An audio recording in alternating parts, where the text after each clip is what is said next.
Hello, everyone. Welcome to the SABCS Congress coverage by Patients Today in cooperation with Mamma Mia Cancer Magazines. SABCS is the San Antonio Breast Cancer Symposium. It's the biggest conference worldwide which talks only about breast cancer. And this Congress takes place every year in December in San Antonio, Texas. And we were there to listen what's new in breast cancer treatments and research. And we want to talk now about results of trials concerning metastatic breast cancer. And I'm really, really happy and honored that Professor Nadia Harbeck from the Breast Center of University Hospital in Munich is with us to discuss the latest results. We are a team discussing conferences for quite a while, and I'm really happy to have you here, Nadia, and I'm looking forward to what you present for us. Yes, thank you. No, it's always a pleasure doing this together with you, Eva. Let's see. So the first, we have 4 abstracts altogether. Two of them or 3 of them have to do with anti-hormonal therapy and one with an app. And I think all of them are practice changing or practice reaffirming in one way or the other. The first one is something that will help us to continue with the standards that we have. It's the PADMA-study presented by Professor Leubel from Frankfurt for the German Breast Group. And the study is relevant for patients with hormone receptor positive, HER2 negative metastatic breast cancer. And it addresses a topic that I think we now have solved, but this study confirms our current standards. 130 patients were randomized to the current standard, which is CDK4/6 inhibitor plus anti-hormonal therapy, like an aromatase inhibitor or fulvestrant, or chemotherapy at discretion of the study physician. And the two therapy options at the time this study was started were thought to be equivalent, and now we know that the anti-hormonal pathway is probably more effective to block than using chemotherapy. So I think this is something that we have to keep in mind, that at the time the study was done, the question was relevant, but the results now also confirm our current standards. So what patients were included, mostly older patients. Median age was 60, slightly over 60. Majority, almost 90%, were postmenopausal. About half of the patients had already had liver metastasis, and a third of the patients had metastatic disease right from the beginning. The chemotherapies that were used in the chemo arm was capecitabine, which is an oral chemotherapy. So I think it's a very fair comparison to have these oral endocrine-based options versus an oral chemotherapy. A third of the patients had a taxane, which is probably a lot of our patients know, which is the drug paclitaxel that can be given in a weekly basis. The majority in the endocrine-based arm had an aromatase inhibitor. And you can see here already from the median duration of the treatment, which one was the more effective treatment. 51 weeks for palbociclib, the CDK4/6 inhibitor plus endocrine therapy, and only 19.5 months, 20 months for the chemotherapy. Here's the primary endpoint, time to treatment failure. And you can see here the palbociclib plus anti-hormonal therapy actually is much better than chemotherapy, 17.2 versus 6.1 months median time to treatment failure, hazard ratio below 0.5, very, very strong result favoring palbociclib, the CDK4/6 inhibitor. You can see that in all the clinically relevant subgroups, the black diamond is left of the one, so it's always the same result in all subgroups, be it patients with or without symptoms, with or without liver metastasis. Everybody benefited more from palbociclib plus anti-hormonal therapy. And also the progression-free survival is a slightly different way of measuring the time to the next treatment. Again here, 18.7 versus 7.8 months, hazard ratio 0.45. That is a 55% reduction in the risk of having a tumor progression with palbociclib. Very, very strong data. And also overall survival, here 10 months difference in median overall survival, which indicates that this is also for the patients beneficial to start with the CDK4/6 inhibitor. The toxicity looks worse than it actually is. Palbociclib, a CDK4/6 inhibitor, makes changes in the blood cell count. The white blood cells go down. This looks bad on paper, but it's really doesn't come with a lot of clinical consequences. We usually adjust the dose of palbociclib based on the depth of the white blood cell count decrease, and then that doesn't happen so much anymore. And the really dangerous side effects of a decreased white blood cell count, it's called febrile neutropenia. It's when you have a low number of white blood cells and a fever, which can be then make the body susceptible to infections and sepsis. That doesn't happen if the white blood cells go down under a CDK4/6 inhibitor. It's about 1%. If it happens with chemo, it's much more serious. So that's why I say look at the side effects, but please don't be alarmed by the numbers, because what you see here is not clinically so relevant. So in summary, the palbociclib plus anti-hormonal therapy offer a significant improvement in time to treatment failure or disease progression compared to chemotherapy. There's a higher hematological toxicity in the palbociclib arm, but the clinical differences are not very relevant here. And so in summary, palbociclib is an important, effective, and safe first-line therapy. And my view on this is that the results of this PADMA trial confirm our current therapy standard, which asks for CDK4/6 inhibitor and anti-hormonal therapy in the first-line setting in all patients, except for the ones with imminent organ failure.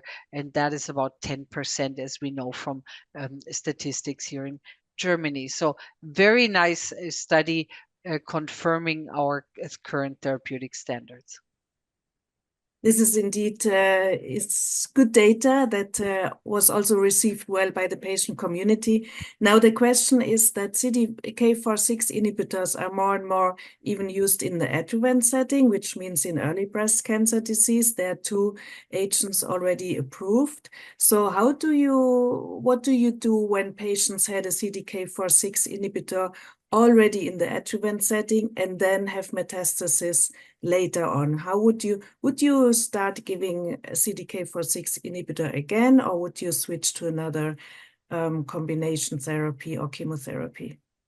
Yeah, we don't have so much experience with that yet, because we just started to use CDK4/6 inhibitors in the early breast cancer setting. Maybe our site a little bit earlier than others, because we also participated in the registration trials. But in general, first of all, we have data for CDK after CDK. We know that that is helpful. It's working, but we need to change the CDK4/6 inhibitor, and we need probably to change the endocrine backbone. So then we can use one CDK4/6 inhibitor after the other. But I think what we do in general practice is, if we haven't given one medication, one drug, or one drug type for at least a year, we are allowed to re-challenge. If we don't, but if the patient progresses or disease progresses while the patient is on adjuvant CDK4/6 inhibitor, or shortly after, then maybe another type of endocrine-based therapy, what we now use in the second line setting, or maybe even chemotherapy may be more appropriate. So if the relapse comes very fast on or after the adjuvant CDK4/6 inhibitor, I would probably not use another CDK4/6 inhibitor. But if it comes like 1 year, 2 years, 3 years after stopping or finishing that adjuvant therapy, I think we could restart with another CDK4/6 inhibitor for sure. So there are different options depending on like time to recurrence or like early phase treatments. And talking about options, we have another trial that shows us one of these options you could use in metastatic breast cancer, also ER-positive tumors. Yes, indeed. That is the EMBER-3 trial, which was presented by Dr. Javari from New York City. And I have a conflict here. I have to say, if I sound too positive, I'm a co-author on the trial. So I've worked a lot with the trialist group. So the study is again relevant for patients with hormone receptor positive, HER2 negative advanced breast cancer. And it's about a new drug, imlunestrant, which is an oral SERD, which is an selective estrogen receptor degrader. We already have a drug like this in clinical use in an injection format. It's called fulvestrant. Maybe one or the other patient knows about it. And we also have another oral SERD already in clinical practice called elacestrant. So this is a new oral SERD, which the patients were randomized either to receive imlunestrant by itself, even receive imlunestrant with abemaciclib, which is a CDK4/6 inhibitor, or receive anti-hormonal therapy at discretion of the study physician. And there was about 900 patients in the trial, and the primary endpoint again was progression-free survival. So this study basically had 3 arms: the oral SERD, then the oral SERD plus CDK4/6 inhibitor, and then just the regular standard, which would be just an endocrine therapy, either fulvestrant or exemestane.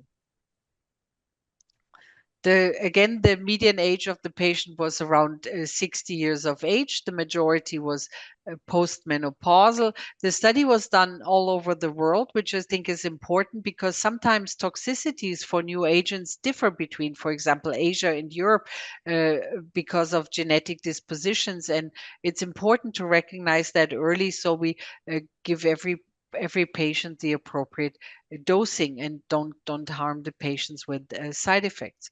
The majority of the patients had already responded to an endocrine based therapy and now were progressing, and about 60% already had seen prior CDK4/6 inhibitor. So the results were that the study has reached its primary endpoint. The progression-free survival endpoint was reached here, hazard ratio 0.62, and difference of about median progression-free survival of 2 months. You can see here, but this was only true in tumors with an estrogen receptor mutation.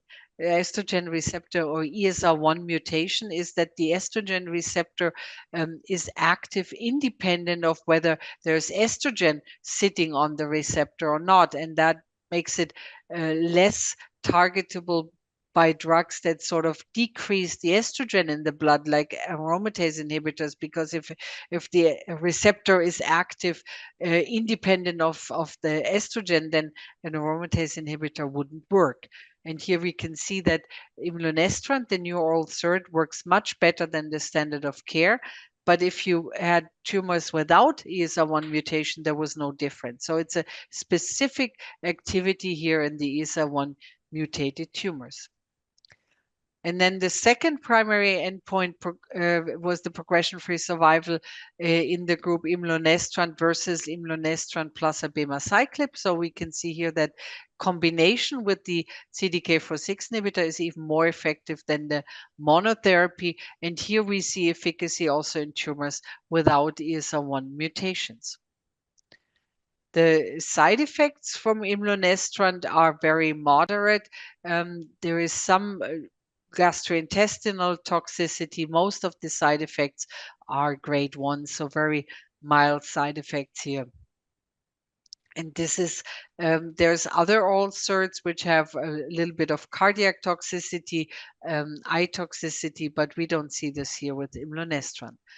If you combine imlunestrant with abemaciclib, we see more diarrhea because both drugs can cause diarrhea, and that is something one needs to be very proactive about in order to adjust the dosing properly to give the patients Imodium loperamide, so this won't happen. But I think from a patient point of view, you can see here by the very, very low rate of therapy discontinuations that actually these drugs are very well tolerated, because this is second line treatment when patients have already seen some toxic therapies, and to have discontinuations of less than 10% is quite a good rate. So in summary, imlunestrant prolongs time to disease progression compared to standard anti-hormonal therapy in patients with an ESR1 mutation. Imlunestrant plus abemaciclib prolongs time to disease progression compared to imlunestrant monotherapy independent of ESR1 mutation. So we have two options here that are quite helpful. So my take on this is that the oral SERT imlunestrant is a promising new therapy in hormone receptor positive, HER2 non-overexpressing breast cancer as a monotherapy in ESR1 mutated tumors or in combination with a CDK4/6 inhibitor. And we need to wait for regulatory approval because imlunestrant is not approved anywhere in the world, so we couldn't even get it through the international pharmacy. So for the time being, we have another oral SERD, elacestrant, which also is approved in ESR1 mutation tumors, and that we can prescribe already. At least in Germany, it's reimbursed. In other countries, there may not be reimbursement yet. So we do have an oral SERD already in the clinic, but imlunestrant would be a second option. And I always think it's good to have many options because that's only of advantage for our patients. This is definitely the case. I mean, options mean sometimes it feels like it means continuing life for us because there are options. Now we have options for the ESR in case of ESR1 mutation. One is already approved, one is not yet approved, but we are waiting for it. But we also have options in case of PIK3CA mutation or in case of BRCA mutation.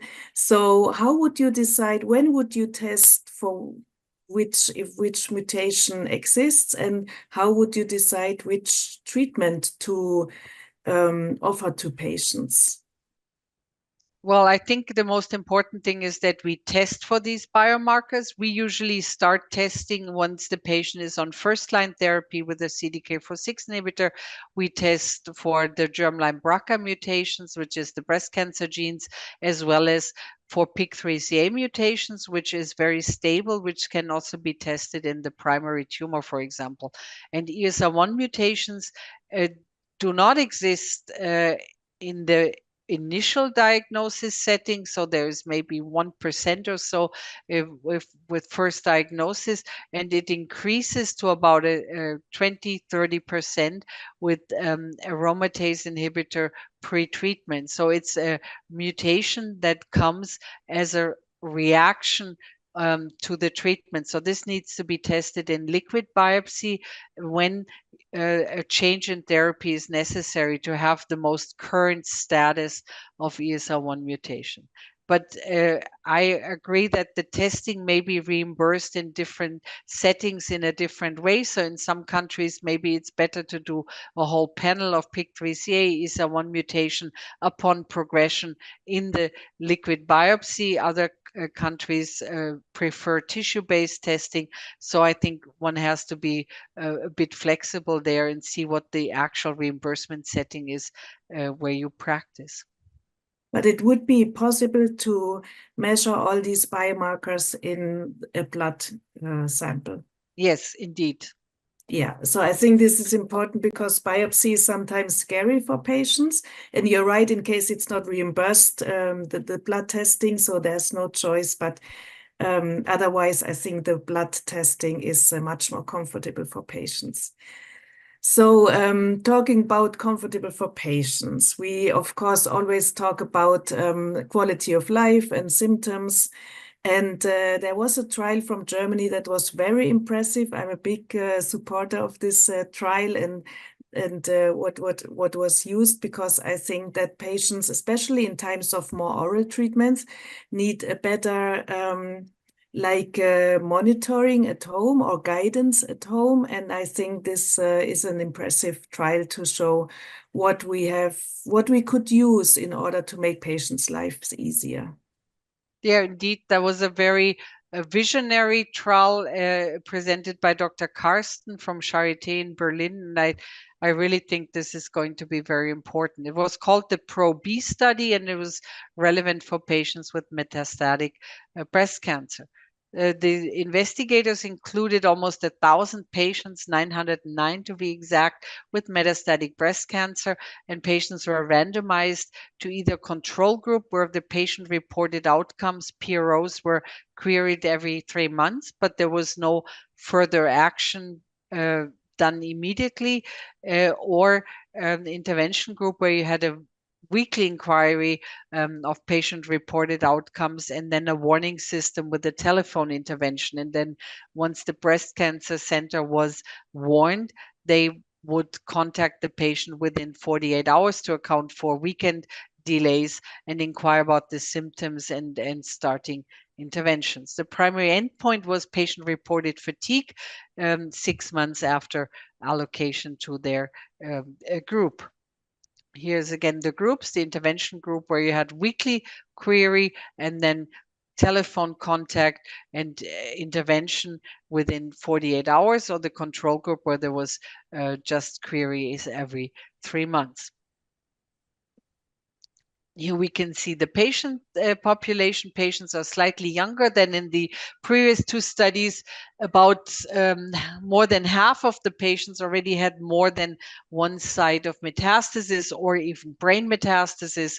About half of the patients were on chemotherapy, which shows that there was either aggressive subtypes or already prior lines of therapy. And here you can see the primary endpoint. You can see that the fatigue in the intervention group here is much lower, and it decreases with the time of the app use compared to the dark blue control group. If we look at clinical parameters, we also see that there is a tendency to favor overall survival. At 12 months, there's a significant hazard ratio of 0.71 and a significant p-value here for the favoring the intervention group. And you can see that this is also true independent of subtype triple negative or ER positive. Here the confidence intervals go slightly beyond the 1, so it's not statistically significant in a strict sense, but this has probably more to do with the lower patient numbers here in these subgroup analysis, but it basically the similar result compared to the overall population. So in summary, incorporating a patient-reported outcomes-based alert system into routine care for patients with advanced breast cancer improved fatigue and overall survival, and the results suggest that PRO monitoring should become standard of care. And I couldn't agree more with the investigators. I think support in therapy management by eHealth applications is beneficial for patients. Here in Germany, we have a DIGA legislation, which allows prescription of quality assured apps in clinical routine. I really congratulate the investigators for the PRO-B trial. I personally am not sure whether these apps which require personnel to act on the outcome of the app are the step forward. It's more like a remote patient monitoring.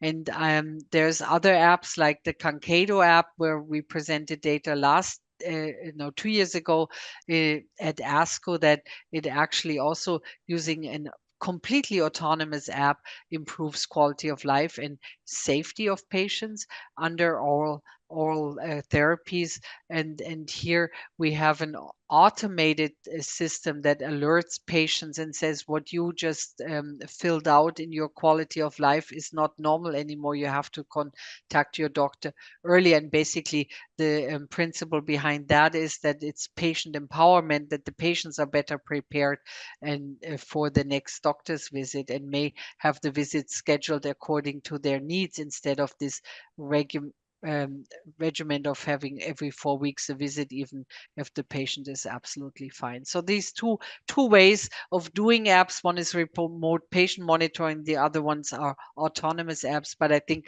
if an app has shown that it's beneficial for patients, I definitely would support integrating that into clinical practice.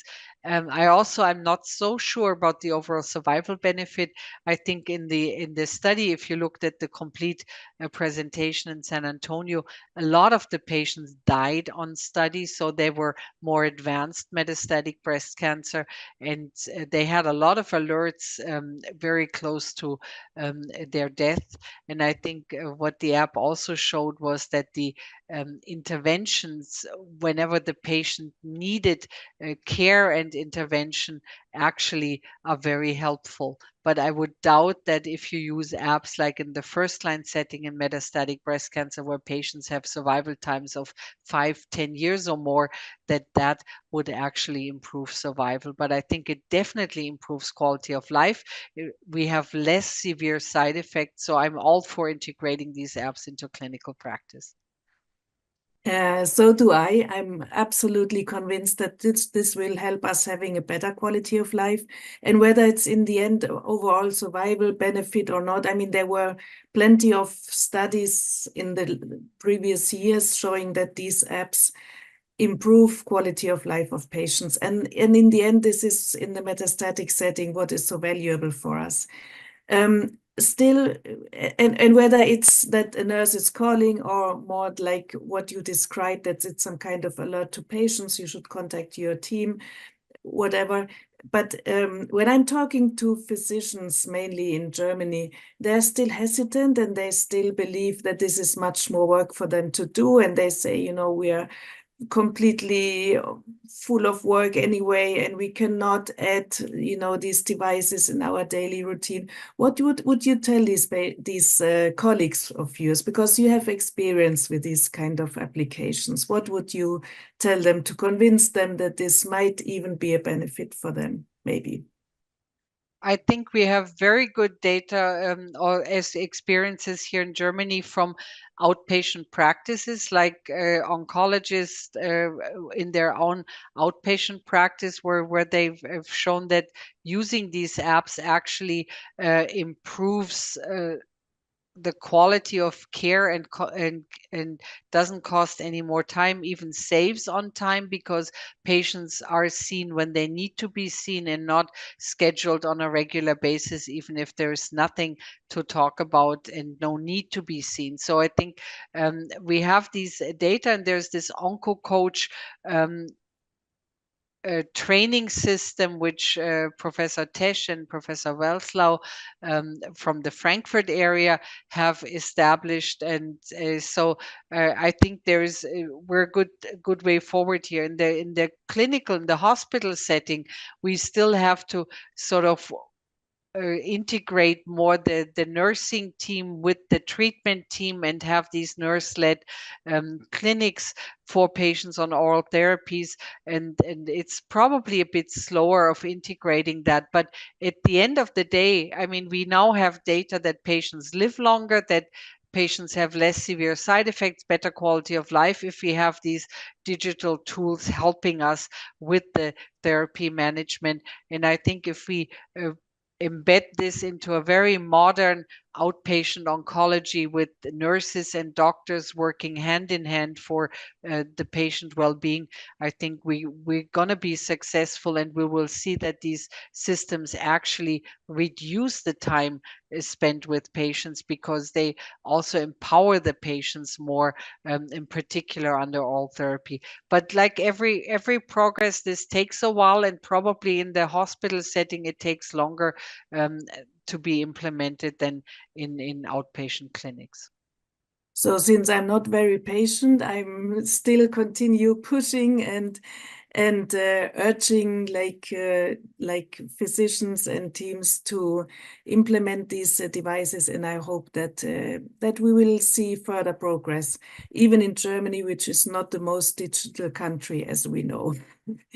So we have one more trial also concerning a treatment option, and I think this was really impressive.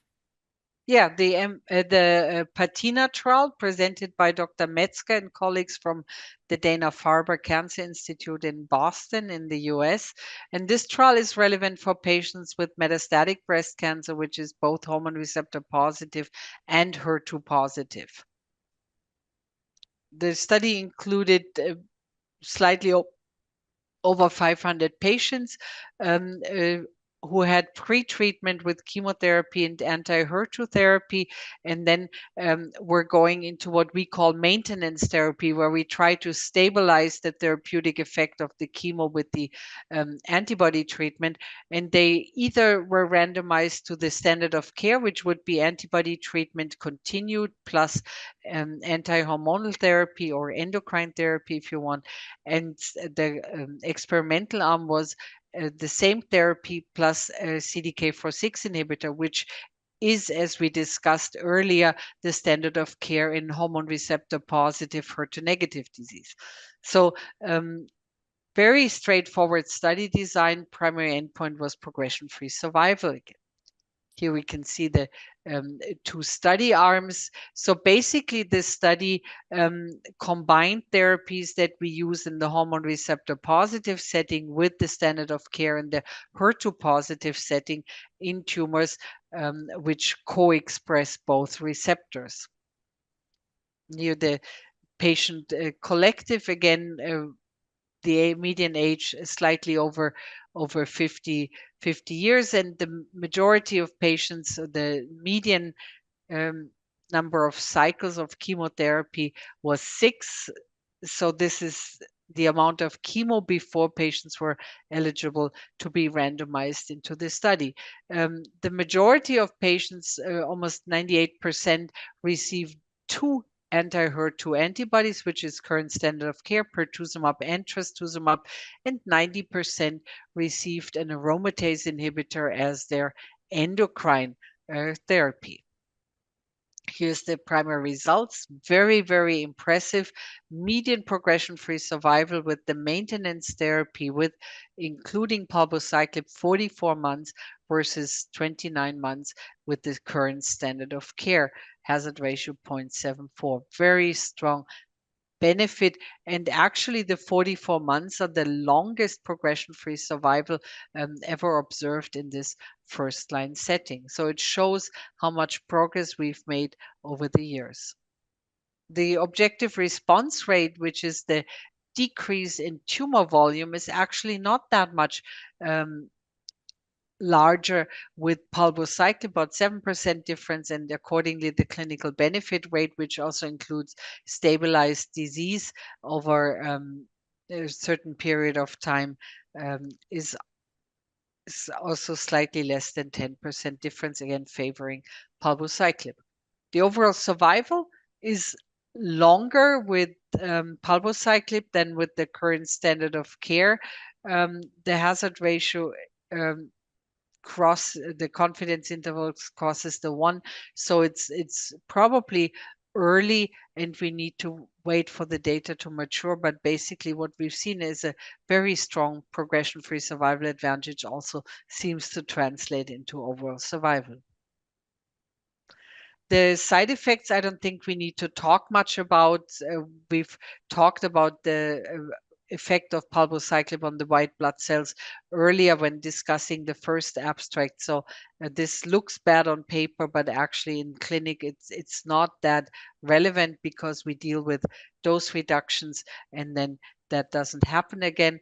And there is a little bit of diarrhea with palbociclib, more diarrhea than without palbociclib.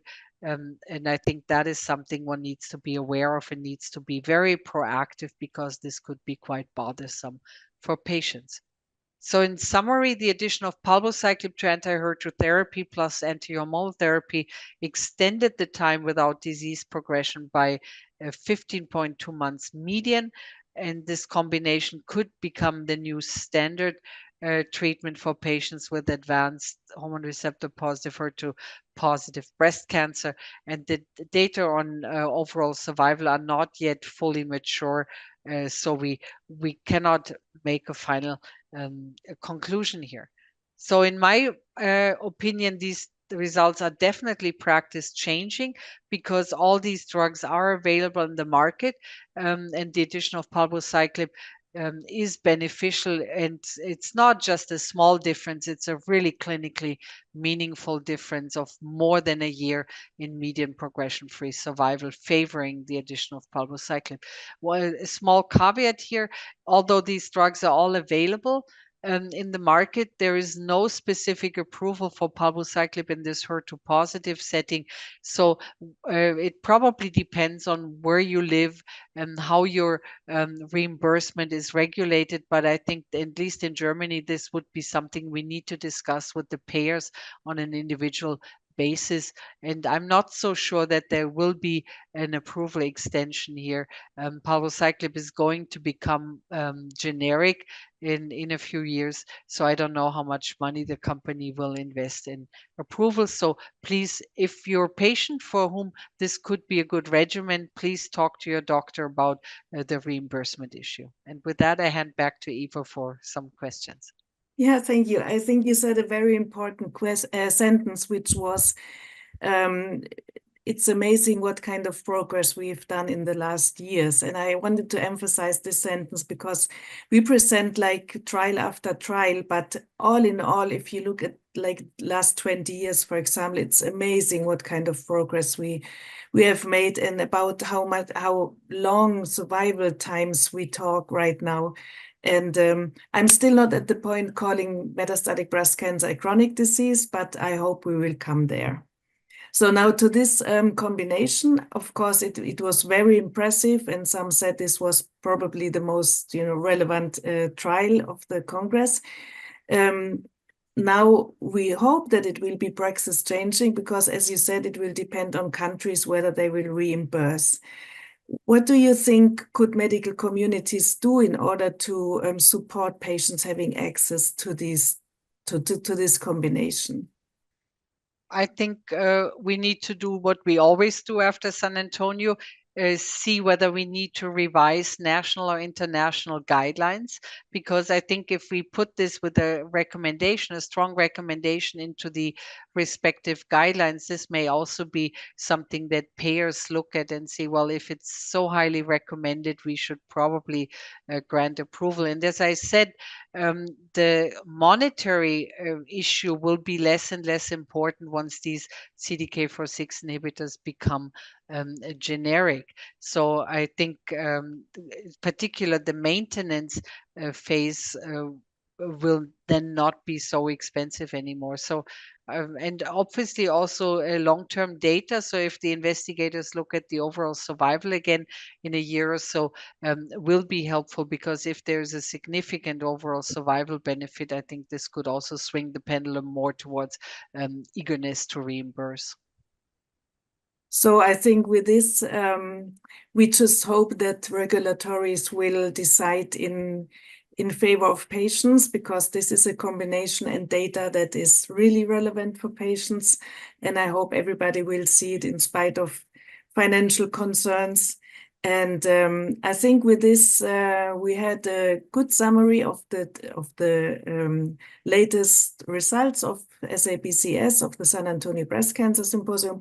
I hope everybody out there had something, some new aspects, some new ideas, some new thoughts, or maybe just hope, because we all see that a lot is happening for the metastatic community. I want to thank Nadia Harbeck a million times for your time and always like explaining things so simple for patients that everybody understands what we are talking about and what you have to decide and what are your concerns. So thanks a lot, and I hope to see you soon to discuss further congresses. It's always a pleasure. Thank you so much.